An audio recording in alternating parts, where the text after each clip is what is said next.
40 বছরে যা কাজ হয়নি 4 বছরের মধ্যে সেই কাজ সম্পন্ন করেছে।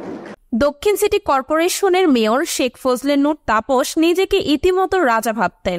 মেয়র হওয়ার পর দেশের বুদ্ধিজীবী, আলেম, বিচার বিভাগ, সাবেক মেয়র সাইদ খোকন সবাইকে তুচ্ছ তাচ্ছিল্য করে কথা বলতেন। কারো কোনো কথা, পরামর্শ, অনুরোধ পাত্তা দিতেন না তিনি। এমনকি মন্ত্রীদের অনেককেই ধমক দিয়ে তাচ্ছিল্য করে কথা বলতেন।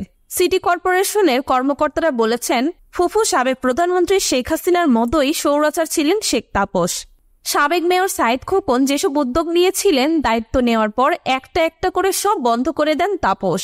তাপসের এই প্রতিহিংসার কারণে সিটি কর্পোরেশনের আর্থিক ক্ষতি হয়েছে কয়েক হাজার কোটি টাকা। শেখ পরিবারের সদস্য হওয়ায় তার বিরুদ্ধে কথা বলার কোনো সাহস দেখায়নি কেউ।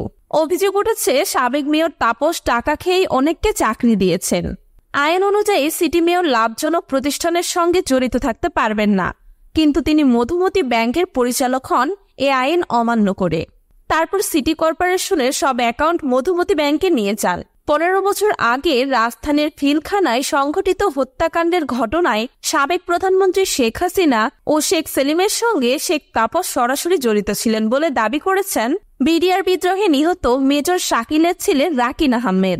এই হত্যাকাণ্ডের সাথে জড়িত শেখ হাসিনা, ফজলে নূর তাপস, শেখ সেলিম আর তাদের অনেক লোক আছে যাদের সাথে কমপ্লিসিট। আমি ক্ষমা চেয়ে নয় বলে দিলাম, এটা সত্য।